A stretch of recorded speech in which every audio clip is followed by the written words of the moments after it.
Viewers இது நீங்கள் ரொம்ப முக்கியமாக கேட்டுக்கணும். திமுகன்ற ஒரு கட்சி வந்து கடவுள் கிடையாதுன்னு சொல்லிட்டு ஒரு கட்சி. So that is what is big crime. டிஎம்கேல வாரிசு அரசியல் அப்படி ப்ராக்டிஸ் பண்ணுறாங்க. 2 மர்டர் பண்ணியிருக்காரு அவர் வெரி எக்ஸ்பீரியன்ஸ்ட் மர்டர். அவரை கூட்டு வந்து நிற்க வைக்க முடியுமா? அவர் சூப்பராக திருடுவாருங்க, எக்ஸலண்ட் திருடுங்க. அந்த கரெக்டாக பார்த்தீங்கன்னா லாக்கை கரெக்டாக பிக் பண்ணுவார், எப்படி உள்ளே போகிறார் எப்படி வெளியே வரும் நிற்க வைக்க முடியுமா? இஸ் எக்ஸ்பீரியன்ஸ் த ராங் வேங்க.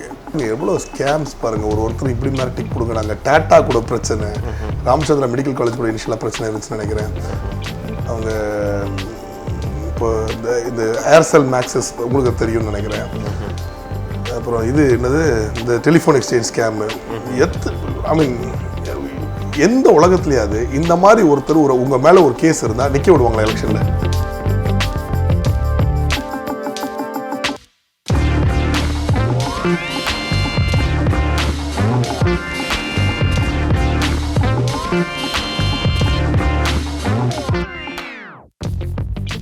நெட் டிவி ஃபார் யூ நேயர்களுக்கு அன்பு வணக்கம். இந்த நிகழ்ச்சி நெட் டிவி ஃபார் யூ வழங்கும் அரசியல் களம் 2019.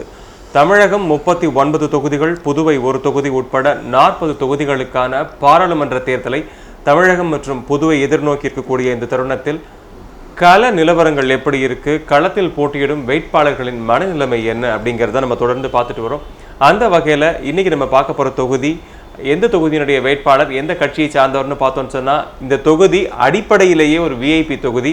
நான் ஏன் இதுக்கு இவ்வளோ பில்டப் கொடுக்குறேன்னா, இது மத்திய சென்னை தொகுதி, அதனால தான் இவ்வளோ பில்டப். நம்ம யார் பார்க்க போகிறோம்னு சொன்னால், அண்ணா திராவிட முன்னேற்ற கழகத்தின் சார்பாக அதனுடைய கூட்டணி கட்சி வேட்பாளர் பாட்டாளி மக்கள் கட்சியை சார்ந்த திரு சாம் பால் அவர்கள் தான் சந்திக்க போகிறோம். வாங்க சந்திக்கலாம். சார் வணக்கம். வணக்கம். எப்படி இருக்கீங்க?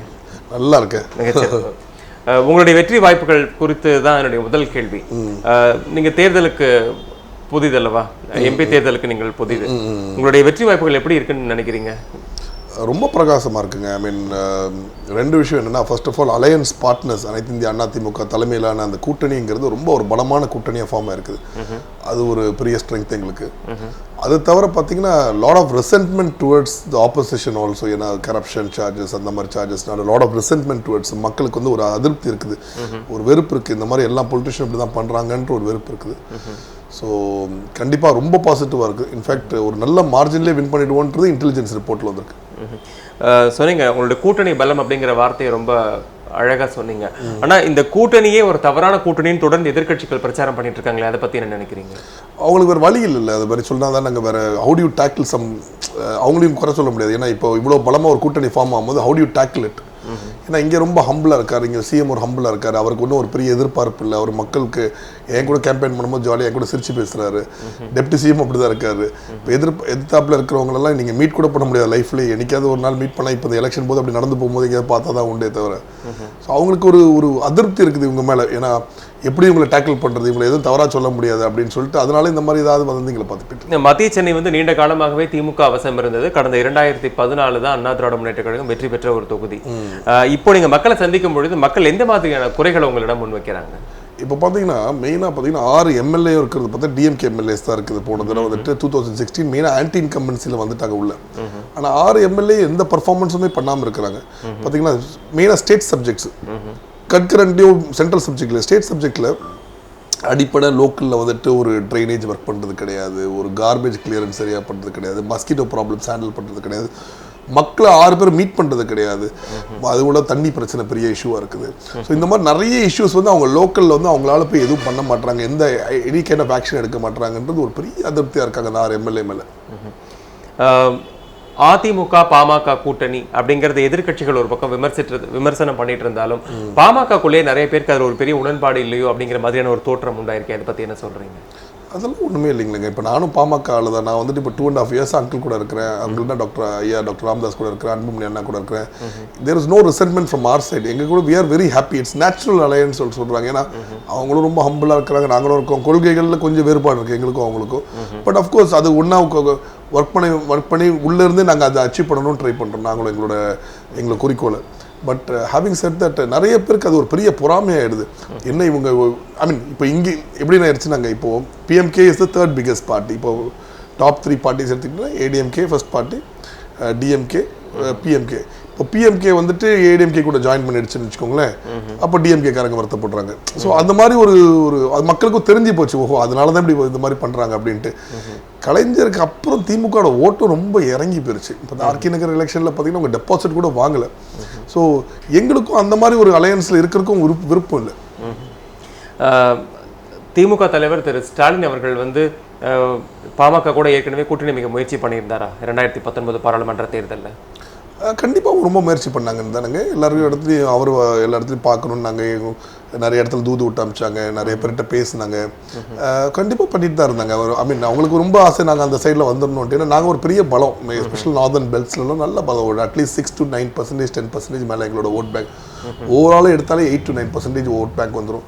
ஸோ ஒரு ஸ்ட்ராங் ஓட் பேங்க் இருக்குது. ப்ளஸ் நாங்கள் ரொம்ப எத்திக்கல் அண்ட் ரொம்ப எஜுகேட்டட் பாலிடிக்ஸ் அட்வொகேட் பண்ணுறோம். So from that perspective we have a huge belt. ஆனால் இப்போ பார்த்தீங்கன்னா இப்போ கலைஞர் இல்லாத பிரச்சனைனால, அதே மாதிரி மேடம் இல்லாதனால நிறைய அவங்களோட ஓட்ஸ் எங்கள்கிட்ட கன்சாலிடேட் ஆகிட்டு வருது. ஏன்னா இன்னைக்கு இருக்கிறதுலே மூத்த தலைவர் யாருன்னு பார்த்தீங்கன்னா இது ஐயா டாக்டர் ராமதாஸ் தான். ஸோ அந்த மாதிரி ஒரு நிறைய அட்வான்டேஜஸ் இருக்குது எங்களுக்கு கூட வச்சுக்கிறதுக்கு. நீங்கள் சொன்னீங்க பாமக வந்து மூன்றாவது ஒரு பெரிய கட்சி தமிழகத்தில் அப்படின்னு ரொம்ப அழகாக சொன்னீங்க. ஒரு மூன்றாவது பெரிய கட்சியாக இருக்கக்கூடிய பட்சத்தில் உங்களால் ஏன் ஒரு 30% சீட்டு கூட வாங்க முடியல? அது 30% இல்லை. இப்போ என்ன ஆயிடுச்சுன்னா ஏடிஎம்கே, டிஎம்கே, பிஎம்கே எந்த கட்சியாகட்டும் சரி, தனியாக நின்று இனிமேல் வந்துட்டு யாராலையும் வந்துட்டு ஒரு எலெக்ஷனை வின் பண்ண முடியாது ஒரு களத்திலேயே ப்ரூவ் ஆயிருச்சு. யாராலையும் மெஜாரிட்டி வாங்க முடியாது தனியாக நின்று. அது திமுகவும் ட்ரை பண்ணிட்டாங்க, அதிமுகவும் இது பண்ணுறாங்க. ஸோ அது ஆட்டோமேட்டிக்காக ஏதாவது இந்த பிரச்சனை அந்த பிரச்சனை வந்துடும். So the idea is to be in alliance. இப்போ அது தைரியமாக தனியாக நின்னது நாங்கள் தான். ஒரு ஆல்மோஸ்ட் ஒரு 3 எலெக்ஷன்ஸ்க்கு நின்னோம். 2011, 14, 16 நின்னோம். பட் எங்களுக்கும் பார்த்தீங்கன்னா நிறைய ஐடியாஸ் இருக்குது. அப்புறம் any ideas without action becomes immaterial. ஆக்ஷனுக்கு இருக்கிறதுக்கு பவருக்கு வரணும். ஸோ இந்த பவருக்கு வர்றதுக்கு நாங்கள் வந்து கண்டிப்பாக ஒரு அலையன்ஸ்க்கு வரணும். So between DMK and ADMK we feel ADMK is a better party and it's a more natural alliance. இப்போ எங்களுக்கு ஏதாவது ஒரு விஷயம் பண்ணனா கூட ஏடிஎம்கே வச்சு நம்ம வந்துட்டு அதை அச்சீவ் பண்ணிக்கலாம். But we feel also the corruption part and other things, nepotism மாதிரி crimes are much more in DMK. Bharatiya Janata கட்சி தமிழ்நாட்டில் அந்த அளவுக்கு ஒரு வாக்கு வங்கி இல்லை அப்படிங்கிற ஒரு சூழ்நிலை கடந்த காலங்களில் நம்மளால பார்க்க முடிஞ்சது. கடந்த சட்டமன்ற தேர்தலில் கூட பாரதிய ஜனதா கட்சிக்கு அவ்வளோ பெரிய ஒரு வாக்கு வங்கி இல்லை. அது ஒரு தேசிய கட்சியா இருந்தாலும் அந்த கட்சிக்கு வந்து உங்களுக்கு அடுத்த லெவலில் கிட்டத்தட்ட ஒரு 5 சீட்டுகள் கொடுக்கப்பட்டிருக்கு. உங்களுடைய வாக்கு வங்கியும் பாரதிய ஜனதா வாக்கு வங்கியும் உங்களால கம்பேர் பண்ணி சொல்ல முடியுமா தமிழகத்தில்? நான் என்னை பற்றி பேசலாம், நான் அவங்கள பற்றி பேச விரும்பலை. ஆனால் மெட்ராஸை பொறுத்த வரைக்கும் அவங்களுக்கு ஒரு கணிசமான ஒரு வாக்கு வங்கி இருக்காங்க. ஏன்னா நார்த் இந்தியன்ஸ் ஒரு லெவலுக்கு பிராமின் பாப்புலேஷனு. இங்கே மெட்ராஸில் வரைக்கும் 10 to 15% மேலே அவங்களுக்கு ஓட்டு வங்கி இருக்குது. ஸோ நீங்கள் சொல்கிறது கொஞ்சம் தவறுன்றது ஐ ஃபீல் பிகாஸ் மேலே இருக்கும். இன்ஃபேக்ட் ஆல்மோஸ்ட் 20-22% மேலே அவங்களுக்கு கன்சாலிடேட்டட் ஓட் பேங்க் வெறும் சென்ட்ரல் மெட்ராஸில் இருக்குது. There is a huge BJP following. இங்கே there is a huge Modi following also. But having said that, there is a little bit of resentment also from the other sections also. But I think last time பார்த்தீங்கன்னா 40 seat நின்னோம். Alright, 40 சீட்டில் இந்த DMK company ஒன்று கூட வாங்க முடியலையே. ஆனால் BJP தனியாக நின்று ஒன்று வாங்கிட்டாங்க. கரெக்ட், புரிதுங்களா சொல்றது? So they have a vote base. அது கோயம்புத்தூர் பெல்ட்லையும் சரி, சதர்ன் பெல்ட்லையும் பல இடங்களில் பாஜக 3வது இடங்களுக்கும் வந்தது இல்லையா? சிவகங்கையில கூட 3வது இடத்துக்கு, ஏதோ ஒரு இடத்துல 2வது இடத்துக்கு வந்தாங்கன்னு நினைக்கிறேன். Vellore also AC Shanmugam student BJP டிக்கெட்ல 2வதுக்கு வந்துட்டாருன்னு நினைக்கிறேன். ஸோ டிஎம்கே 3வது தள்ளிப்பட்டு பல இடங்களில் திராவிட முன்னேற்ற கழகம். அதாவது சொன்னேன், அந்த கலைஞரோட டைம் முடியும் போது அந்த டிஎம்கேயோட ஓட் பேங்க் வந்து அப்படியே கம்ப்ளீட்டாக அப்படியே ரெசீட் ஆகிட்டு வருது. அப்படியே ஒரு ஒன்றுமே இல்லாமல் மாதிரி அப்படியே கம்மியாகிட்டே வருது. இப்போ ஆர்கே நகர் எலெக்ஷன் கூட பார்த்தீங்கன்னா ஒரு லெவலுக்கு பார்த்தீங்கன்னா அவங்க வின் பண்ணியிருக்கணும் அந்த எலெக்ஷன். அட்லீஸ்ட் ஒரு 2nd பிளேஸ் வந்துருக்கணும். டெபாசிட்லாம் போகிற அளவுக்குன்னா சாலிட் டிஎம்கே ஓட்டு 52,000 ஓட்டு இருக்காங்க. 10,000 ஓட்டுக்குள்ள வாங்கியிருக்காங்க அவங்க. அதிமுக கூட பாமக கூட்டணி அமைச்சோன்ன விடுதலை சிறுத்தைகள் கட்சி தலைவர் திரு தொல் திருமாவளவன் அவர்கள் வந்து கூட ரொம்ப கடுமையான ஒரு விமர்சனத்தை முன் வச்சிருக்காரு. ஐயா அவர்கள் வந்து அரசியலுக்கு வருவதற்கே தான் காரணம் அப்படிங்கிற மாதிரியான ஒரு விமர்சனம். திருமாவளவன் வந்து ஐயாக்கு அரசியல் இருக்கா? அது மாதிரிலாம் நிறைய ஸ்டேட்மெண்ட் நம்ம ஊடகங்களில் படிக்க முடிஞ்சது. அதை பற்றி என்ன நினைக்கிறீங்க? ஆக்சுவலாக திருமாவளவன் எனக்கு வந்து ரொம்ப க்ளோஸு, எங்களுக்கு நல்ல க்ளோஸு, ரொம்ப க்ளோஸு, எங்கள் மதருக்கு ரொம்ப க்ளோஸு. அவர் என்ன பிரச்சனை அவங்களுக்குள்ள the problem is he's a very nice man. Problem is அந்த அவங்களோட ideologies are not matching with what is necessary today. அவங்களுக்கும் நிறைய இஷ்யூஸ்லாம் இருக்குது. பட் அது ஐ திங்க் அவரோட பர்சனல் கருத்து நினைக்கிறேன். அது எதுக்கு அப்படிலாம் பேசுனாருன்னு தெரியல. ஏன்னா ஐயா வந்து ரொம்ப ஒரு மூத்த பொலிட்டிஷியன். இப்போ நான் எங்கேயாவது போகிறேன், ஃபார் எக்ஸாம்பிள் எங்கேயாவது ஒரு இடத்துல பேசிகிட்டு இருக்கும் போது உடனே சொல்லுவாங்க அந்த சோஷியல் சர்வீஸ் இதுன்னு சொல்லி ஃபஸ்ட்டு ஆரம்பிச்சிருக்காங்க போல 70s. நானும் ஐயாவும் ஒன்றா ஒர்க் பண்ணுவோம் அப்படின்வாங்க. ஏன்னா டாக்டர்ஸ் இங்கே அண்ணா நகர்லேயும் நிறைய பேர் இருக்காங்க, நிறைய பேர் சொன்னாங்க என்கிட்ட. நினைப்பேன் ஐ மீன் நான் 70s பிறந்தேன், நான் 78 பிறந்திருப்பேன்னு நினைக்கிறேன். I'm 41 now.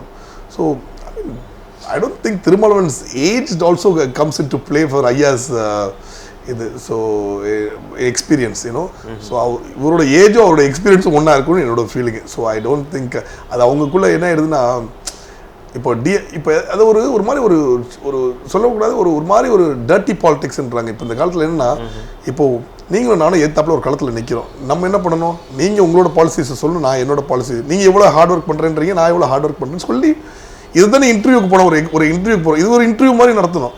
பர்சனல் அட்டாக் பண்ணிக்கிட்டு டர்ட்டியாக பேசிக்கிட்டு அது இப்போ இந்த காலத்தில் வந்துட்டு அது ஒரு பியூட்டிஃபுல்லாக அது ஒரு பெரிய ட்ரெண்ட் ஆகி போயிருச்சு அது. சரி, இப்போ இந்த 2019 பாராளுமன்ற தேர்தலில் நிறைய பணப்புழக்கங்கள் அதிகமாக இருக்குது. சமீபத்தில் கூட வெள்ளூர் தொகுதியில் வந்து நிறையா பணம்லாம் பறிமுதல் செய்யப்பட்டிருக்கு. ஆனாலும் தொடர்ந்து திமுக வந்து அதிமுக அதனுடைய கூட்டணி கட்சிகள் வந்து பணத்தால் வெல்வதற்கு வாய்ப்புகள் அதிகம்னு சொல்லி தொடர்ந்து பிரச்சாரம் பண்ணிட்டு வர்றாங்க. இது எப்படி நாங்கள் ஃபர்ஸ்ட் ஆஃப் ஆல் வந்து தாம் மாட்டிக்கிட்ட பிறகு மற்றவங்கள போய்ட்டு குறை சொல்கிறதுங்கிறது ரொம்ப டர்ட்டியாக திருப்பி ஒரு சீஃப் வே. பட் ஆனால் it's a defeat of democracy. If you're well educated man, நீங்கள் பார்த்தீங்கன்னா அந்த ஒரு டெமோக்ரஸி டிஃபீட் ஆகிட்டு போகுது. ஏன்னா ஒரு நல்ல மனிதரை ஓட்டு போடணும், பட் யூர் இன்ஃப்ளூயன்சிங் பீப்புள், அதுவும் லோவர் ஸ்டேட் ஆஃப் பீப்புள். பெரிய ஒரு லெவலில் இருக்குது ஏபிசி செக்டர், டி செக்டர் எடுத்துனா C+D இந்த செக்டரில் வந்துட்டு என்ன ஆகிறாங்க, கொஞ்சம் கஷ்டத்தில் தான் இருக்கிறாங்க. அவங்ககிட்ட கையில் போய் 5000 கொடுக்குறது, 1000 கொடுக்குறது, 2000 கொடுக்குறது, அவங்க உடனே ஓட்டுக்கு இன்ஃப்ளூயன்ஸ் ஆகிடுறாங்க. இவன் அந்த காசை கொடுக்குறான்னு வச்சுக்கோங்க, லெட்டஸே ஒரு 25-30 கோடி கொடுக்குறாங்கன்னு வச்சுக்கோங்க. அந்த 30 கோடியை திருப்பி இவங்க ஏர்ன் பண்ணி ஆகணுமா இல்லையா? ஸோ 30 கோடியை வந்துட்டு என்ன பண்ணுவாங்க, இந்த 3-5 வருஷத்தில் 300 கோடியாக திருடுறாங்க. இப்போ அதெல்லாம் பார்க்குறீங்க நீங்கள். ஸோ எனக்கு என்னமோ அது வந்து இது எப்படி எலெக்ஷன் கமிஷன் இன்னும் கொஞ்சம் ஸ்ட்ரிக்ட் ஆக்கி எல்லாம் ரெய்டு பண்ணி இந்த மாதிரி வந்து கேஷ் ஃபார் ஓட்ஸோ இந்த மாதிரி அவங்க ஸ்டிப்புலேட்டட் அமௌண்ட்டுக்கு மேலே செலவழிக்கிறது ரொம்ப ஸ்ட்ரிக்டாக ஹேண்டில் பண்ணணுன்றது என்னோட பர்சனல் பிலீஃப். ஓகே, ஒவ்வொரு தேர்தலுக்குமே வந்து பாட்டாளி மக்கள் கட்சியினுடைய தலைவர் ஐயா அவர்கள் வந்து ஒரு மாதிரி பட்ஜெட்லாமே வருடம் கொடுக்கக்கூடிய சூழல் நம்ம பார்த்துட்டு தான் இருக்கும். பல வருடங்களிலே கொடுத்து ரிலீஸ் பண்ணுவோம். இருந்தாலும் அவர் அவ்வளவு தூரம் ஒரு கட்சி தனித்து இயங்கும் போது கூட தொடர்ந்து பாமகக்கு வந்து ஒரு வன்னியர் கட்சி அப்படிங்கிற மாதிரி ஒரு பிம்பம் எழுப்பப்பட்டுட்டே இருக்கு. அது இப்போ பாருங்க, இப்போ எப்படின்னா தயாநிதி மாறன்ட்டு நாங்கள் அந்த பாலிசிஸ்லாம் பேசிட்டு ரொம்ப இதுவாக பேசணும். இந்த பாலிசிஸில் வாங்கன்ட்டு என்னை வந்துட்டு உடனே அவர் விமர்சிக்கிறார் பர்சனலாக, இவர் கருப்பாக இருக்காருன்ட்டு. ஸோ இது அது மாதிரி தான் இது பொருளா. சரி, நீங்கள் வந்து அவரோட பாலிசிஸை வந்து சொல்ல முடியல, அவர் ஒன்றும் தவறாக சொல்ல முடியலன்னு வச்சுக்கோங்க, எதுவும் ஒன்று பேசுறது. இப்போ நானே வன்னியர் கிடையாது, இந்த இடம் கொடுத்த 7 சீட்டில் 4 பேருக்கு வன்னியர் கிடையாது. இப்போ நான் சொல்கிறது மைனாரிட்டிஸும் சீட்டு கொடுத்தது ஒரே ஆள் ஐயா தான் கொடுத்துருக்காங்க. ஸோ இது வந்துட்டு ஒரு பர்சனல் கருத்து, அவரோட பர்சனல் கருத்துன்னெலாம் சொல்கிறத விட இது எப்படி சொல்லணும்னா ஏதாவது ரெஃப்யூட் பண்ணுறதுக்கு தான். இது இப்போ இவங்க இப்படி சொன்னாங்கன்னா நம்ம எதாவது சொல்லணும், அதுக்கு சொல்கிறதுக்குன்னா இந்த மாதிரி ஒரு இது கருத்து கணிப்பை போட்டு விட்டுறது, இல்லை ஒரு கருத்து திணிப்பை போட்டு விட்டுறது. என்ன நடந்திருக்குன்றது என்னோட யூகம் என்னென்னா, ஐயா என்ன பண்ணுறாங்க, ஒரு ஏழ்மையான மக்களுக்கு ஒரு டாக்டராக ஃபஸ்ட்டு ஒரு 70s-60s ஒர்க் பண்ணியிருப்பாங்கன்னு நினைக்கிறேன். நார்தன் பெட்டில் பார்த்தா நிறைய 1 years அப்படியே நிறைய பேர் கூட ஒர்க் பண்ணியிருப்பாங்க. அப்புறம் அவங்களுக்கு இஷ்யூஸ்க்காக ஸ்டாண்ட் அப் பண்ணியிருக்காங்க. அந்த மாதிரியே வந்துருக்கு, which would have been started like that. புரிஞ்சுங்களா சொல்கிறது? இப்போ நார்தன் பெட்டில் போய்ட்டு மற்ற ஜாதிக்காரங்க நிறைய கிடையாது, நிறைய 1 years இருப்பாங்க. அது ஒன்றும் தவறு இல்லைங்களே. இப்போது ஆனாலும் பார்த்தீங்கன்னா தலித் ஏழுமலைன்றது ஃபஸ்ட்டு ஒரு ஷெட்யூல் கேஸ்ட் மேலே மினிஸ்டர் ஆக்குனதும் ஐயா தானே. எங்களோட ப்ரொவிஷன்லேயே பார்த்தீங்கன்னா ஒரு ஜென்ரல் செக்ரட்டரி வந்து எப்போவுமே தலித்தாக இருக்கணும், வடிவேல் ராவணன் இருக்கார். ஸோ அவரும் இருக்கார். இப்போ நான் சொல்கிறது, ஸோ சும்மா அது ஒரு இது சும்மா இஷ்டத்துக்கு அப்படி ஒரு 1 year இதில் இப்போ நானே போய் ஒரு வண்டியர் கட்சியில் போய் ஜாயின் பண்ணுவோப்போ. ஸோ இதெல்லாம் சும்மா அப்படின்னு lot of youngsters are joining, various இதுலையும் ஜாயின் பண்ணுறாங்க, வேரியஸ் இடத்துலையும் ஜாயின் பண்ணுறாங்க. இன்ஃபேக்ட் என்னோட ஃப்ரெண்ட்ஸ் எல்லாமே நிறைய பேர் வந்து எப்படியாவது எனக்கு ஜாயின் பண்ணி நான் சொல்லி எலெக்ஷன் முடிஞ்சோன்னு ஜாயின் பண்ணிக்கலாம் அப்படின்னு சொல்லியிருக்கேன். ஓகே, மத்திய சென்னை தொகுதியில் வந்து உங்களுக்கு ஒரு பெரிய டஃப் கொடுக்கணும் அப்படிங்கிற ஒரு அதிமுகவுக்கு ஒரு மிகப்பெரிய டஃப் கொடுக்கணும் அப்படிங்கிற ஒரு நோக்கத்தோடைய அதிமுகலேருந்து பிரிந்து சென்ற அம்மா மக்கள் முன்னேற்ற கழகம் திரு டிடிவி தினகரன் அவர்கள் வந்து அவரும் சிறுபான்மையினர் ஓட்டை குறிவைத்து ஒரு நபரை களத்தில் இறக்கி இருக்கிறார், தெஹலான் பாகவி அவர்கள். அவர் உங்களுக்கு எந்த அளவுக்கு போட்டியாக இருப்பார்னு நினைக்கிறீங்க? In fact see what is happening is, என்ன இந்த ஆன்லைன் போல்ஸ் தான் நான் பார்க்குறேன். ஏன்னா இந்த மற்ற கருத்து கணிப்புகள்லாம் வந்து கருத்து திணிப்புன்னு நினைக்கிறேன் நான். ஏன்னா ஒரு கான்ஃப்ளிக்ட் ஆஃப் இன்ட்ரெஸ்ட் வந்தபோது கிரெடிபிலிட்டி லாஸ் ஆயிருது. என்னன்னா ஃபார் எக்ஸாம்பிள் நீங்களே ஒரு டிவி சேனல் வச்சிருக்கீங்க, நீங்களே வந்துட்டு ஒரு எலெக்ஷன்லையும் நிற்கிறீங்க, நீங்களே அந்த எலெக்ஷன் உங்கள் ஓன் டிவி சேனல் நீங்கள் வந்துட்டு வின்னர்னு காட்டிடுது. அப்போ அது கிரெடிபிலிட்டி இல்லை அதில். இப்போ அதே மாதிரி தான் இப்போ நான் ஒரு டிவி சேனல் சின்னதாக வச்சிருக்கேன், லைஃப் ஸ்டைல் சேனல் ஒன்று வச்சிருக்கேன், ப்ரோவோக்கன்ட்டு. இப்போ நானே வந்துட்டு நான் எலெக்ஷன் நின்றுட்டு நானே என் டிவி சேனலில் நான் தான் வின்னர்னு ஒரு கருத்து கணிப்பு போட்டால் அது கிரெடிபிலிட்டி இல்லாமல் போயிடுது.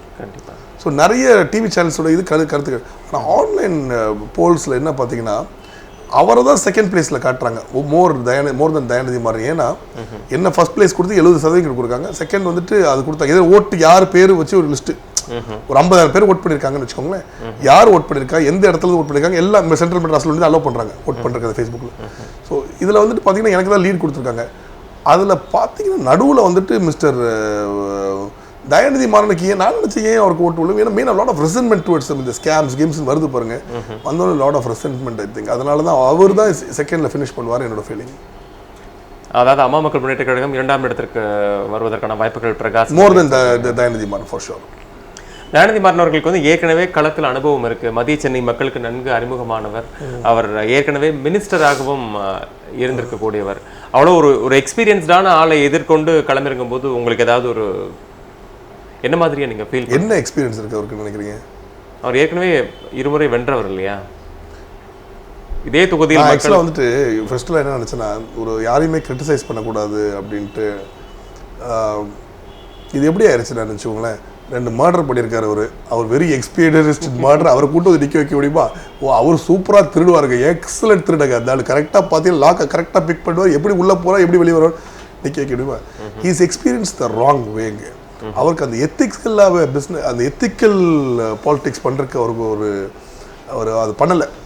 ஏன்னா இப்போ பாருங்கள் எவ்வளோ ஸ்கேம்ஸ் பாருங்கள். ஒருத்தர் இப்படி மேலே டிக் கொடுங்க. நாங்கள் டாட்டா கூட பிரச்சனை, ராமச்சந்திரா மெடிக்கல் காலேஜ் கூட இனிஷியலாக பிரச்சனை இருந்துச்சுன்னு நினைக்கிறேன். அவங்க இப்போ இந்த ஏர்செல் மேக்ஸஸ் உங்களுக்கு தெரியும்னு நினைக்கிறேன். அப்புறம் இது என்னது இந்த டெலிஃபோன் எக்ஸ்சேஞ்ச் ஸ்கேமு. ஐ மீன் எந்த உலகத்துலையாவது இந்த மாதிரி ஒருத்தர் உங்கள் மேலே ஒரு கேஸ் இருந்தால் நிற்க விடுவாங்களா எலெக்ஷனில்? 139 கண்ட்ரியில் எடுத்துக்கோங்க, யாராவது விடுவாங்களா? Only in India this is possible. And I feel it is very wrong. I mean, at least DMK should have the ethics to not field such candidates. வேறு யாரும் நிறுத்தலாம். ஐ மீன் திமுகங்கிறது ஒரு பெரிய ஆர்கனைசேஷன், எதுக்கு இந்த மாதிரி ஒரு கரப்ட் பீப்புளை நிறுத்தணும்? That is my personal opinion. There is no question of experience or anything. I am much better than him. I am more educated than him. I have much more exposure around the world. நான் உலகம் ஃபுல்லாக travel பண்ணியிருக்கிறேன், என்னெல்லாம் பண்ணணும்னு நினைக்கிறேன். I am much more ethical. அதான் சொல்லிட்டேனே, ₹1 public மணி appropriate பண்ணுறதுக்கு நாக்க பிடிங்கி செத்துருவேன்ட்டு நான் சொல்கிறது. ஏன்னா சில பேர் பாலிடிக்ஸ் வர்றதே பார்த்தா திருடுறதுக்குன்னு வராங்க. அந்த மாதிரிலாம் ஒன்றுமே கிடையாது. பிஸ்னஸை ப்ரொடெக்ட் அதெல்லாம் ஒன்றுமே கிடையாது. Only to serve people. And I look at this as an opportunity to serve, nothing else. So அவர் கூட எனக்கு கம்பேர் பண்ணிக்கிறது எனக்கு இஷ்டம் இல்லை. I mean to be very honest. Because ஒருவேளை நான் அந்த மாதிரி ஆனால் யாராவது கல்லை தூக்கி தள்ள போட்டு எனக்கு சாவடிச்சிருக்குன்னு தான் சொல்லுவேன். நான் அந்த மாதிரிலாம் ஆயிடக்கூடாது. கடவுளை எனக்கு டெய்லி ப்ரே பண்ணுறது அப்படி தான். எந்த ப்ரெஷர்லையும் அந்த மாதிரிலாம் ஆயிடக்கூடாது காரணத்தை கொண்டும். ஏன்னா சில டைம்லாம் எதுக்கு நம்ம திருடுறோன்னு தெரியவே மாட்டேங்குது. நம்ம நிம்மதியான நல்ல காசு வச்சுருக்கோம், நல்ல லைஃப்பில் நல்ல ஒரு நிலைமையில் இருக்கிறோம், நல்லா சம்பாதிக்கிறோம். எதுக்கு அந்த ஒரு டெலிஃபோன் லைனை எடுத்து இவங்க இது பண்ணணும் இல்லைங்களா? எதுக்கு ஒரு ஃப்ளைட் வச்சுருக்காங்க, இதை வச்சுருக்காங்க, எதுக்கு கவர்மெண்ட் மணி விட்டுடலாம். இப்போ பிஎஸ்எல் மூடுக்கே ஒரு காரணம்ன்ற நிலைமைக்கு வருது. பிஎஸ்எல் இவ்வளோ பெரிய ஃபைனான்ஷியல் இதில் ப்ராப்ளம் இருக்காங்களா? சரி, முக்கியமான கேள்வி. கடந்த 2 சட்டமன்ற தேர்தல்கள்லையுமே அதிமுக வந்து தமிழ்நாட்டில் வெற்றி பெற்று தனித்து ஆட்சி அமைச்சு செயல்பட்டு இருக்காங்க. கடந்த 5 ஆண்டு காலமா பாரதிய ஜனதாவும் இந்தியாவை ஆண்டுட்டு இருக்கு. இந்த சூழல்ல கூட தொடர்ந்து அதிமுக வந்து பிரச்சார மேடைகள்ல திமுகவையும் அதன் கூட்டணியும் விமர்சிக்க வேண்டிய அவசியம் என்ன?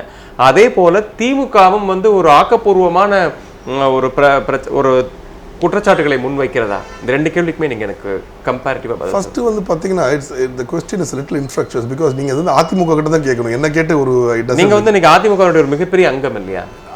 அதிமுக கூட்டணியில நாங்க இருக்கோம். கூட்டணியில் it doesn't make sense to ask me the question because நீங்க அதிமுக ஆளுங்க கிட்ட தான் கேட்கணும். that I'm very clear about it because அவங்க ஆன்சர் பண்ண வேண்டிய क्वेश्चन நான் ஆன்சர் பண்ண முடியாது. that's the first point. Second point is DMK என்ன சொன்னீங்க?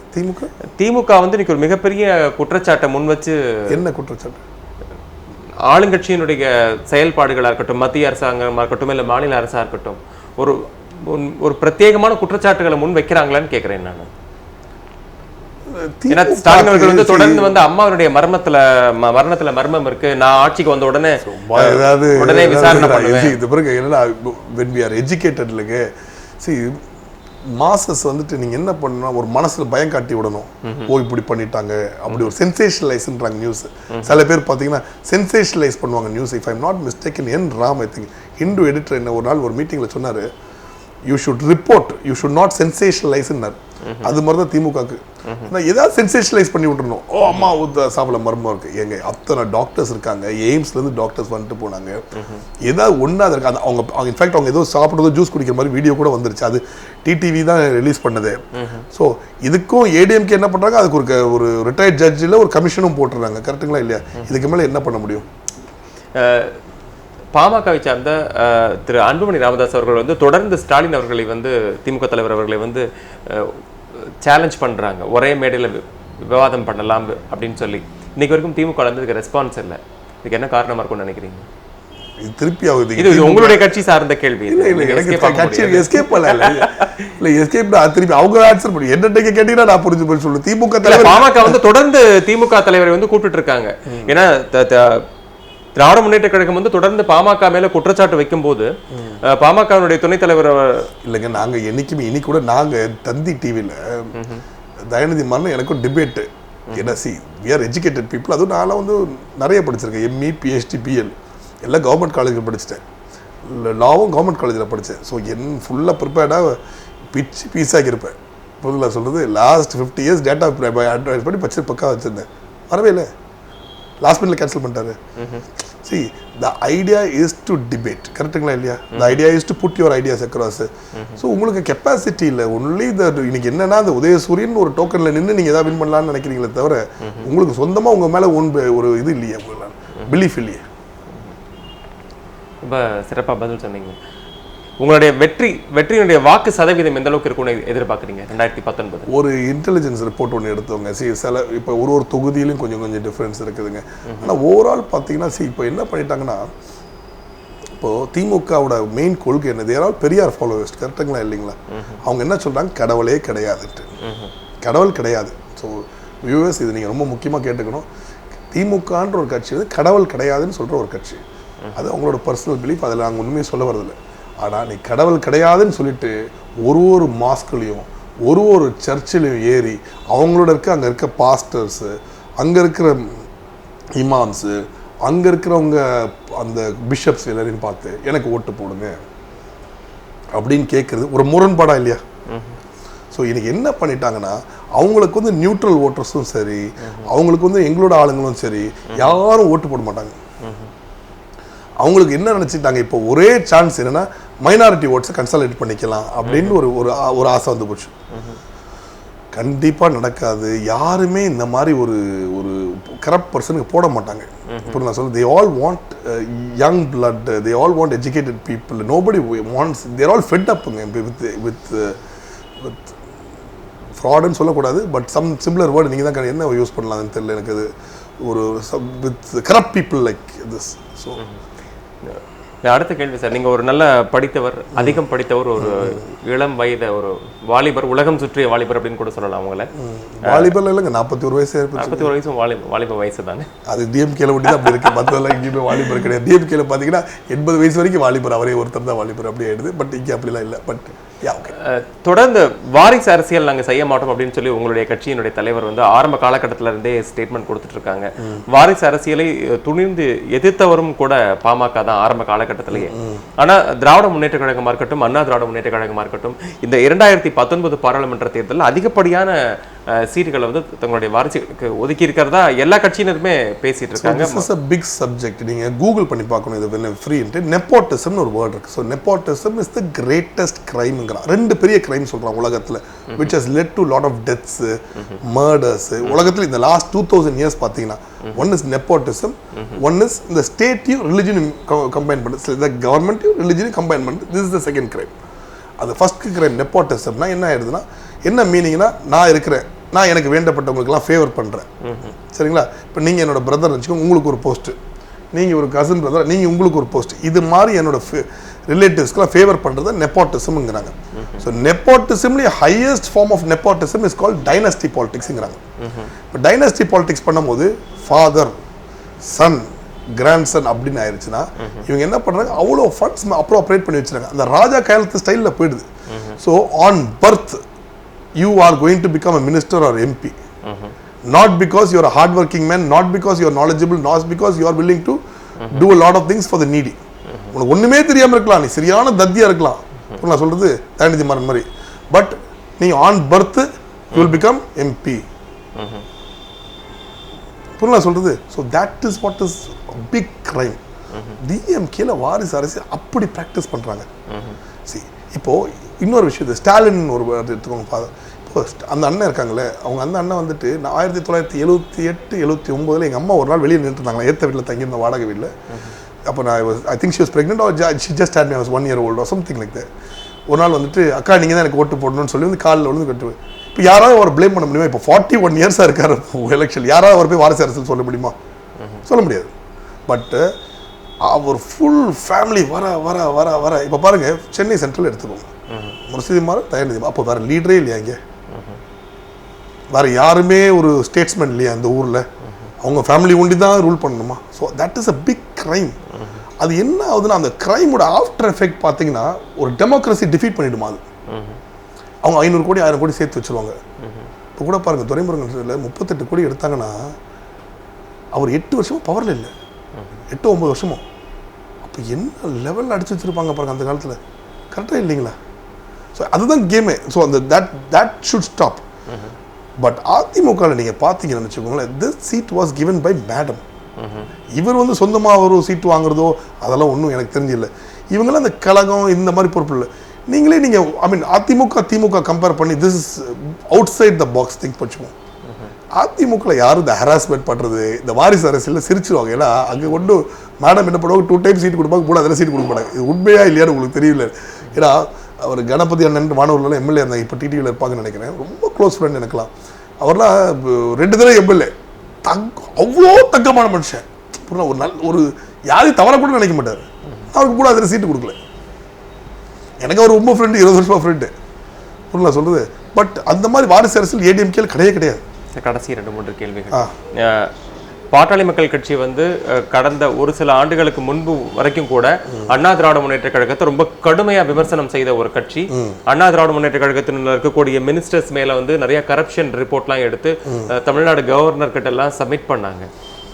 இப்போ நாங்கள் எங்கள் வேலையை கரெக்டாக செய்கிறோம்னு நீங்கள் சொல்கிறீங்க, அது உங்களுடைய இல்லை? அப்போ அதுன்னு மெயின் பண்ணுறீங்க. ஸோ நாங்கள் எல்லாம் எங்கள் வேலையை கரெக்டாக செய்கிறோம். இந்த வேலையை கரெக்டாக செய்யக்கூடிய இந்த சூழலில் நீங்கள் மீண்டும் அதிமுகவுடன் கூட்டணியில் இணைந்திருக்கக்கூடிய திஸ் இஸ் குட் கொஸ்டின். இது ஒரு எஜுகேட்டட் கொஸ்டின். இது ஏன்னா தி சப்போர்ட் இஸ் நாட் அப்சல்யூட்டுங்கிறான். புரியுதுங்களா? நீங்கள் என் ஃப்ரெண்டுன்னு வச்சுப்போங்க, நீங்கள் பண்ணுறதெல்லாம் கரெக்டுன்னு கிடையாது. இது வந்து ஒரு தேர்தல் கூட்டணியை மட்டும் தான் மக்கள் பார்க்கணும்னு சொல்ல அப்படிலாம் கிடையாது. இது இஸ் குட் கூட்டணி தான். நல்லா கவனிச்சிட்டிங்கன்னா, இப்போ ஒரு ரெஸ்டாரண்ட்டுக்கு போகிறோம், இன்னைக்கு பிரியாணி சூப்பராக இருந்துச்சு, ஆனால் மீல்ஸ் தெரியல. ஸோ மீல்ஸ் நல்லா இல்லை, பிரியாணி சூப்பர். ஓஹோ, நான் இந்த ரெஸ்டாரண்ட்டுக்கு போயிட்டு எல்லாமே சூப்பர்னு சொல்ல முடியாது. நான் சொல்லுறது புரியுங்களா? ஸோ செங்கோட்டையன் என்ன ஸ்கூல் எஜுகேஷன் நல்லா பண்ணும்போது வெரி குட் இல்லை, சில விஷயம் சரியில்லைன்னு நினச்சிக்கோங்களேன், வெரி பேட். ஏன்னா நான் அன்புமணி அண்ணா, if you know him very well, is a very competitive man. நாங்கள் 2 பேரும் ஷட்டில் ஆடுவோம், எல்லா விஷயத்துலையும் ரொம்ப காம்படிஷன், நம்பர் 1க்கு வரணும், சாய்வோ வெட் பண்ணி ஆடுவோம் இந்த வயசுலையும். And you can't compete with most. Is so good at work. அவர் டெலிவரி, அவர் பேசுறது. ஸோ சில டைம் என்ன நினைப்பார், அவர் ஆந்திரா கூட கம்பேர் பண்ணிட்டு என்ன அவங்க அவ்வளோ அட்வான்ஸாக இருக்காங்க, இன்னும் கொஞ்சம் லேக் ஆகுது அப்படின்னு நினைப்பார். அதே மாதிரி கரப்ஷன் எங்களுக்கு வந்தால் அந்த கரப்ஷன் சார்ஜஸை கண்டிப்பாக ஹைலைட் பண்ணுவோம். ஆனால் சில பேர் வந்துட்டு எங்ககிட்ட அவங்க கரப்டடான்னு கேட்குறது, நாங்கள் அதை அத்தாரிட்டி கிடையாது, கன்சர்ன் அத்தாரிட்டி கேட்கணும். சரி, சம்டைம்ஸ் இல்லை அது ஒரு இஷ்யூ ஆக்கணும்னு அப்படி. பட் ஒரு எஜுகேட்டட் பர்சன் ஒரு அட்வொகேட் கிட்ட போய் சிரிக்க தானே செய்ய முடியும். So as I said before, the support is not absolute. உங்களை எனக்கு பிடிக்கும், நீங்கள் பண்ணுற நல்லதெல்லாம் பிடிக்கும், நீங்கள் தவறு செய்ய தவறுன்றது சொல்கிறது என்னோட கடமை. That is a perfect opposition and that is a perfect democracy. உங்ககிட்ட தான் இந்த கேள்வி கேட்கணும். இந்த கேள்வி கேட்கறதுக்கு சரியான கட்சி வந்து பாமகவாக தான் இருக்க முடியும். பாமக வந்து தொடர்ந்து அறிவுபூர்வமான விஷயங்களுக்கு வந்து முக்கியத்துவம் கொடுக்கக்கூடிய கட்சி அப்படிங்கிறது தமிழ்நாடே அறிந்த ஒரு. Super, thank you very much. அப்போ திமுக அது அறிவு இல்லை சொல்லிடுங்க. அரசியல் களத்துல ஒரு வேட்பாளர் அனுக்கிறதுக்கு ஒரு குறைந்தபட்ச கல்வி தகுதி அப்படிங்கிறது இன்றைக்கு வரைக்கும் நம்ம சமூகத்துல கிடையாது. ஏன்னா நம்முடைய இந்திய அரசியலமைப்பு சட்டம் வந்து அதற்கு வழிவகை செய்திருக்கிறது அப்படின்னு சொல்லலாம். சரி, தனி மனித தாக்குதல் அப்படிங்கிறது மற்ற நாடுகளை கம்பேர் பண்ணும்போது இந்தியாவினுடைய அரசியல் களத்துல அதனுடைய தாக்கம் வந்து ஒரு ஹெவியான ஒரு தாக்கமாக தான் இருக்கு.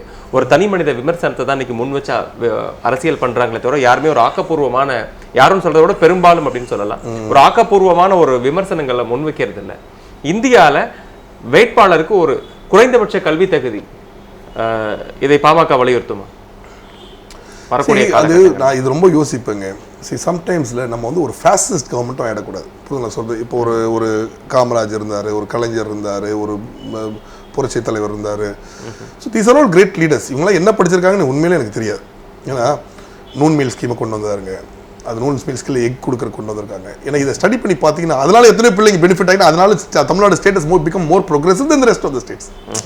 ஸோ எவ்வளோ விஷயங்கள் இருக்குது. ஸோ அதே டைமில் பின்ன எதுக்கு படிக்கிறோம்? அப்போ எல்லாம் படிப்புங்கிறது மஸ்ட். இந்த காலத்தில் இந்த படிக்காமல் முன்னேற முடியாது. அதுவும் மெத்த படிப்புன்றதுக்கு சும்மா ஒரு ஒரு படிக்கிறதோட ஒரு நல்ல PhD வரைக்கும் படிக்கிறது, ரிசர்ச் பண்ணி படிக்கிறது, இன்னும் படிச்சுட்டு வேர்ல்டு வைடாக ட்ராவல் பண்ணி ஒர்க் பண்ணி எக்ஸ்போஷர் வாங்குறது.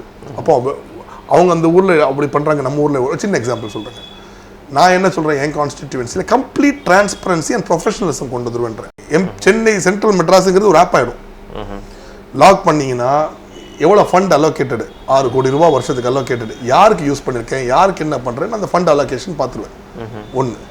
ரெண்டாவது விஷயம் என்ன பண்ணுவோம், கம்ப்ளீட்டாக எத்தனை அட்மிஷன் கொடுத்துருக்காங்க இந்த ஸ்கூலில், யாருக்கு கொடுத்தோம், அதில் ஏதாவது ஃபண்டு கிடச்சா அது திருப்பி ஒயிட்லேயே வந்துடும் எல்லாமே உள்ள. ஸோ என்ன எங்கே ஸ்பெண்ட் பண்ணுறோன்னு தெரிஞ்சு ஸோ கம்ப்ளீட் டிரான்ஸ்பரன்சி ஃபண்டிங்கில்.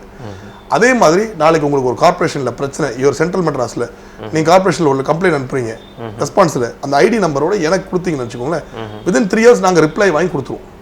இல்லை கன்சர்ன் ஆஃபீஸர் 24 hours புல் பண்ணிவிடும். ஏன்னா இது மாதிரி பண்ண so more answerability and responsibility becomes on the politician and the bureaucrat and executives. People become the winners. So இந்த ப்ரொஃபஷனலிசம் கொண்டு வரணும்னு நான் ரொம்ப ஆசைப்படுறேன். 6 தொகுதியிலையும் 24 hours இயங்குற ஆஃபீஸ், கேம்ப் ஆஃபீஸ் பண்ணணும்னு பார்க்குறேன். மக்களுக்கு வந்து full and full accessibility. People will have more power. பண்ணி முடிச்சுட்டு central Madras will become the number 1 constituency in India. நான் சேலஞ்சும் பண்ணிக்கிறேன். 24 மணி நேரம் இயங்கக்கூடிய அலுவலகங்களை 6 சட்டமன்ற தொகுதிகளுக்கும் அமைக்கணும் அப்படின்னு நீங்க சொல்றீங்க. இதை வந்து ஏற்கனவே திமுக தலைவர் வந்து அவருடைய தொகுதியில் ஒரு கால் சென்டர் மாதிரி எல்லாம் வச்சு அந்த நம்பர்ஸ் எல்லாம் மக்களுக்கு கொடுத்துருக்காங்களே. அந்த ஃபோன் பண்ணும்போது நீங்களே சிரிச்சுக்கிட்டே அந்த கேள்வி கேட்கும் போது உங்களுக்கே சிரிப்பு வருதுன்னு நினைக்கிறேன். அவர் அது மேடையிலேருந்து ஃபோன் பண்ணிட்டு அது என்ன மாதிரி ஒரு பல்ப் வாங்குறாங்கன்னு உங்களுக்கே தெரியும்ல. ஸோ நான் அது மாதிரிலாம் சொல்லுங்க. இங்கே 6 hours 24 hours ஆஃபீஸ் இருக்குது. நான் சொல்கிறது ஜெனுவின் ஆஃபீஸஸுங்க, பக்கம் ஆஃபீஸ் 24 hours 3 ஷிஃப்ட் போட்டு 24 hours இயங்குற ஆஃபீஸ். புரியல, சும்மா பேசுனது கிடையாதுங்க. இதுக்கு முன்னாடி எத்தனை பேர் இன்னைக்கு தயநிதி மாறனை பார்த்துட்டாங்க? நீங்கள் பார்த்துருக்கீங்களா? நீங்களே பார்க்கலன்னா நீங்கள் மீடியாவிலேருந்து பார்க்கலாம், மக்கள் எங்கே பார்க்குறது? புரியல சொல்லுது. இந்த ப்ரீவியஸ் MP எனக்கு முன்னாடி இந்த Vijayakumar is very accessible man. எல்லாம் நல்லது கெட்டது சாவுக்கு போகிற அந்த மாதிரி ஒரு 6 ஆஃபீஸில் 6 ஆளுங்க இருந்தாங்கன்னா உங்களுக்கு ஒரு சின்ன பிரச்சனை, ஒரு போலீஸ் ஹராஸ்மெண்ட், ஒரு மெடிக்கல் ப்ராப்ளம், யாரோ எடுக்க மாட்டாங்க சீரியஸாக மேட்ரு, சொல்றதுக்கு ஆள் இருக்கணும், யாராவது ஹெல்ப் பண்ணுறது தானே. The idea for people like us is to defend people who can't defend themselves. அதுதான் ஐடியா. சார், கடைசி 2 கேள்வி. சிறுபான்மையினர் வாக்கு வங்கியை மட்டுமே குறிவைத்து தமிழகத்தில் நீண்ட காலமாகவே திராவிட கட்சிகள் வந்து தொடர்ந்து அரசியல் செஞ்சுட்டு இருக்காங்க. திராவிட கட்சிகள் வந்து தமிழகத்தை கடந்த ஒரு 30-40 ஆண்டு காலமாகவே தொடர்ந்து ஆண்டுகிட்டு இருக்காங்க. சிறுபான்மையினர் வந்து முன்னேறலையா, இல்லை சிறுபான்மையினர் அப்படிங்கிற வார்த்தையை சொல்லியே ஓட்டு கேட்டுட்டு இருக்காங்களா? இப்போ அதுதான் நான் எது எக்ஸ்பிளைன் பண்ணிட்டேன்னு நினைக்கிறேன். இதுக்கு இல்லை, இது இந்த கேள்வி வந்து ரொம்ப முக்கியமான கேள்வி. இல்லை, அதுதான் சொல்கிறேன். சிறுபான்மையினர் அவங்களுக்கு வந்து ஒரு ரிசர்வேஷன் அப்படிங்கிறது நம்முடைய அரசியல் அமைப்பு சரி நான் என்ன சட்டம் வந்து கொடுத்துருக்கு. ஆனாலும் இன்னைக்கு எல்லா கட்சிகளுமே தொடர்ந்து நான் சிறுபான்மையினுடைய முன்னேற்றம், சிறுபான்மையினுடைய இன்னைக்கு இல்லை, 2014, 2009, 2004, 2001 தொடர்ந்து சிறுபான்மையினர் பற்றியே பேசி வாக்கு கேட்டுட்டு இருக்கக்கூடிய கட்சிகள் இன்னும் சிறுபான்மையினரை முன்னேற்றலையா, இல்லை சிறுபான்மையினர் மட்டும்தான் வாக்கு வங்கியா தமிழ்நாட்டில்? என்ன ஆயிடுதுன்னா, லிங்குவிஸ்டிக் மைனாரிட்டிஸ், ரிலிஜியஸ் மைனாரிட்டிஸ், நிறைய மைனாரிட்டிஸ் இருக்குது. இவங்களுக்கு வந்து ஒரு ப்ரொடெக்ஷன் இருக்கணும். ஆனால் as a group most of these religious minorities are very developed people. இப்போ கிறிஸ்டியன்ஸும் சரி, கொஞ்சம் சட்டம் நம்மளுடைய அரசியல் அமைப்பு சட்டம் வந்து அவங்களுக்கு தேவையான பாதுகாப்புகளை வழங்கியிருக்கு இல்லையா? பெரிய ரிசர்வேஷன்ஸ்லாம் இல்லை லா பிரகாரம். நீங்கள் நினைக்கிற மாதிரி எஜுகேஷன்ல, ஜாப் செக்டர்ல ஒன்றும் ரிசர்வேஷன். அதாவது இந்தியாவிலேயே அதிக ரிசர்வேஷன் 69% கொண்ட ஒரே மாநிலம் தமிழகம் மட்டும்தான். நல்லா கவனிச்சுக்கோங்க. Reservation on various other quotas, not on சிறுபான்மையரில் வரல, மைனாரிட்டிஸில் வரல. இவங்க சிறுபான்மை மைனாரிட்டி உங்களுக்கு ஒரு ஜாப் ரிசர்வேஷன்லாம் கிடையாது. So the thing is where the problem is actually is இப்போ ஃபார் எக்ஸாம்பிள் தயாநிதி இப்போ தான் சொன்னேன் இது மேட்ரு. டிஎம்கே வந்துட்டு கடவுளே இல்லைன்றது ஒரு கட்சி, கரெக்டாக இல்லைங்களா? அதில் எதுவும் முரண்பாடு இல்லை நமக்குள்ள. கடவுள் கிடையாது, கோயிலெலாம் உடைக்கணும் அப்படி இப்படி திட்ட கட்சி. நாங்கள் வந்து religion should become a private மேட்டர்ன்றோம். உங்கள் ரிலிஜன் உங்களுக்கு, என் ரிலிஜன் எனக்கு, நம்ம ரெண்டு பேரும் அதை பேசிக்கூட கூடாதுங்கிறது என்னோட பிலீஃப் இல்லை. ஆனால் இவர் வந்துட்டு கடவுளே இல்லைன்னு சொல்லிட்டு மாஸ்க்குக்கும் சர்ச்சுக்கும் உள்ளே போய் எனக்கு ஓட்டு போடுங்க, எனக்கு ஓட்டு போடுங்க, எனக்கு ஓட்டு போடுங்க கேட்குறது is the biggest joke. So முடிஞ்ச வரைக்கும் minority rights have already been given to the அதுக்கு அந்த ஷெட்யூலில் இருக்குது, அது கான்ஸ்டிடியூஷனில் இருக்குன்னு நினைக்கிறேன். செக்ஷன் ஷெட்யூல் 9ல இருக்கு, அந்த 18ல இருக்குன்னு நினைக்கிறேன். Schedule 9 article 18 correct. ஸோ அதில் இருக்கும். ஸோ அவங்க அந்த செக்ஷனில் என்ன டிஃபைன் பண்ணுறோம் அப்போல் பண்ண வேண்டியது நம்மளோட கடமை. That's the end of it. புரிதுங்களா சொல்கிறது? இப்போது சிறுபான்மையருக்கு ஒன்று ஹெல்ப் பண்ணிவிட்டு அப்போது ஹிந்துஸ்க்கு என்ன குறைச்ச பாவம், அவங்க என்ன பாவம் பண்ணாங்க? ஸோ அதெல்லாம் ஒன்றும் கிடையாது. I am more of a ஹியூமனிஸ்ட்டுங்க. ஹியூமன்ஸ் தான் முக்கியம், மனிதன் தான் முக்கியம். அவங்க வந்துட்டு எல்லாரும் முக்கியம், எல்லாரும் ஆல் லைஃப்ஸ் மேட்டர், எல்லாரும் ஈக்குவலுங்க. கரெக்டாக இல்லைங்களா? ஸோ இதில் போயிட்டு இப்படி இந்த மாதிரி ஒரு சீப் பாலிடிக்ஸ் பண்ணுறது தப்பு. அந்த மாதிரி ஒரு சீப் பாலிடிக்ஸ் நான் பண்ணவும் இல்லை வரைக்கும். இறுதி கேள்வி, பாமகலேருந்து நேற்று காலையில் ஒரு ஒரு முக்கியமான பொருள் இருக்கக்கூடிய திரு பொங்கலூர் மணிகண்டன் அவர்கள் வந்து கட்சியை விட்டு விலகியிருக்காரு. கேட்டேன்னா அதிமுக கூட்டணி எங்களுக்கு உடன்பாடு இல்லை. அப்போ இந்த கூட்டணி வந்து பாமக தொண்டர்கள் கிட்ட கேட்காம எடுக்கப்பட்ட ஒரு முடிவா? இது வந்துட்டு எப்படின்னா, இவ்வளோ நாள் இது வந்து நிறைய இஷ்யூஸ் இருக்குங்க இப்போது. ஏன்னா ரொம்ப politics is a very complicated thing ஆகிடுது. ஏன்னா சில time I'll give you an எக்ஸாம்பிளுங்க. இப்போது நீங்கள் நானும் 4 பேர் ஃப்ரெண்ட்ஸு, நம்ம 4 பேர் ஒரு ஸ்டேட் பாஸ்ட் வச்சுருக்கோம், இல்லை இந்த மாதிரி போஸ்ட் மாநில பொறுப்பில் இருக்கும். நானும் ஒரு மாநில பொறுப்பில் இருக்கேன், அவர் ஒரு மாநில பொறுப்பில் இருக்கார். சடனாக என்ன ஆகுது, ரொம்ப உங்களுக்கு ஒரு சீட்டு கிடச்சி எனக்கு கிடைக்கல. ஸோ என்ன ஆகிடுது, நிறைய பேருக்கு என்ன ஆகிடுதுன்னா ஒரு ஒரு மன அதிருப்தி வர ஆரம்பிச்சிருது. நான் சொல்கிறது உங்களுக்கு புரியுதுங்களா? ஸோ நிறைய விஷயம் அவங்க வந்துட்டு டக்குன்னு பேசிடுறாங்க. அதாவது சீட்டு கிடைக்கலங்கிறதுக்காக வெளியில் போயிட்டாருன்னு சொல்ல வரீங்களா ஸ்ட்ரைட்டாக? அது ஃபஸ்ட்டே பேர் தான் அதை சொல்லியிருப்பேன், புரியுதுல? இன்னொரு விஷயம் வர விட்டமின் எம்னு ஒன்று வந்து போயிடுது. இப்போ நிறைய கட்சிகள் என்ன பண்ணுறாங்கன்னா, இப்போ ஒரு அசிங்க பண்ணு, இப்போ திமுகவுக்கு பாட்டாளி மக்கள் கட்சி மேலே அவ்வளோ இருக்கும். ஏன்னா வந்து எங்கள் கூட ஜாயின் பண்ணல, அவங்க கூட ஜாயின் பண்ணிட்டாங்கன்ட்டு உடனே என்ன பண்ணுறது, காசால் கொடுக்குறது, இந்த மாதிரி கொடுக்குறது. சார் நானும் தான் களத்தில் இருக்கிறேன். இந்த அலையன்ஸை பற்றி நிறைய பேர் கேட்பாங்க, கேட்காமலாம் இருக்க மாட்டாங்க. நான் எக்ஸ்பிளைன் பண்ணிடுவேன். சரி, உண்மையிலே இன்றைக்கும் சொல்கிறேங்க, கவர்மெண்ட் இன்னும் நல்லா திட்டுவாருங்க எங்கள் அண்ணன், அதில் மாற்றமே கிடையாதுங்க. ஏன்னா தவறு நடந்தால் திட்ட தான் செய்வோம், புரியல? ஏன்னா ஃபஸ்ட் எங்கள் ஐயா வந்துட்டு எனக்கு பிடிச்சது அதான், ஸ்பேரே பண்ண மாட்டார். அது ஒரு எஜுகேட்டட் மேனுங்க. சும்மா எல்லாம் நீ பண்ணுறதெல்லாம் ஓகே அப்படின்னு சொல்ல முடியாது. இப்போ ஒரு நல்ல ஆக்டர் இருக்கார், நல்ல படம் நடிச்சிருக்காரு, சூப்பர், சரியான படம் இல்லை, அவர் நடித்த படம்லாம் சூப்பர்னு சொல்ல முடியுமா? மட்டமான படம் மட்டம், நல்ல படம் நல்லது தான் இருக்குது. இவங்கெல்லாம் வந்துட்டு இது ஒரு it is also little bit of money influence and கொஞ்சம் ஒரு சைல்டிஷ்னஸ் ஆல்சோ இந்த என்டையர் மேட்டர். கொஞ்சம் பொறுமையாக இருக்க வேண்டியது இப்போ நீங்கள் வந்து ஒரு அத்தாரிட்டி கொடுக்குறீங்க டாக்டர் ஐயாவுக்கு, அவர் கலந்தாராய்ஞ்சு பண்ணுறாரு. ஏன்னா he is the senior most man இந்த பார்ட்டி, புரியல? ஸோ அவரோட கொஸ்டின்ஸ், அவரோட டிசிஷனை கொஸ்டின் பண்ணுறதுக்கு நீங்கள் டேரக்டாக கேட்கலாம். Uncle will always answer questions. But கூட இருந்துக்கிட்டு இன்னைக்கு வரைக்கும் சீட்டு கொடுத்தா ஐயா தெய்வம், அடுத்த நிமிஷம் வெளியில் போய் அசிங்கமாக பேசுறது. ஸோ இது மக்களும் எடுத்துக்க மாட்டாங்க, சம் இடியட்னு நினச்சிருவாங்க. இறுதியான ஒரே ஒரு கேள்வி, கடந்த சட்டமன்ற தேர்தலில் வந்து திரு அன்புமணி ராமதாஸ் அவர்கள் வந்து நம்ம முதல்வர் கேண்டிடேட்டாக பிரச்சாரம் பண்ணீங்க பாமக. இந்த கூட்டணியான ஒரு சூழ்நிலையில் வந்து 2021ஆம் ஆண்டு வரக்கூடிய சட்டப்பேரவை தேர்தலில் அவரை முதலமைச்சர் கேண்டிடேட் அவங்களால் நிறுத்தக்கூடிய சூழ்நிலை ஏற்படுமா, அல்லது இந்த கூட்டணி தொடர்வதற்கான வாய்ப்புகள் இருக்குமா? Too early to answer this question right now. We are இன்னும் ஃபைனலைஸ்லாம் பண்ணல. பட் அது கண்டிப்பாக எல்லாம் டிசிஷன் எடுப்பாங்க. It's too early to decide. ரொம்ப சிறப்பு சார். உங்களுடைய ஒரு பிஸி ஷெட்யூலில் நெட் டிவி 5 நேயர்களுக்காக நேரத்தை ஒதுக்கினதுக்கு மிக்க நன்றி. நெட் டிவி 5 சார்பாக உங்களுக்கு அன்பார்ந்த வாழ்த்துக்கள். நன்றி. Thank you. Hi, this is GV Prakash. Net TV for you. Like பண்ணுங்க, ஷேர் பண்ணுங்க, சப்ஸ்கிரைப் பண்ணுங்க, எல்லாம் பண்ணுங்க.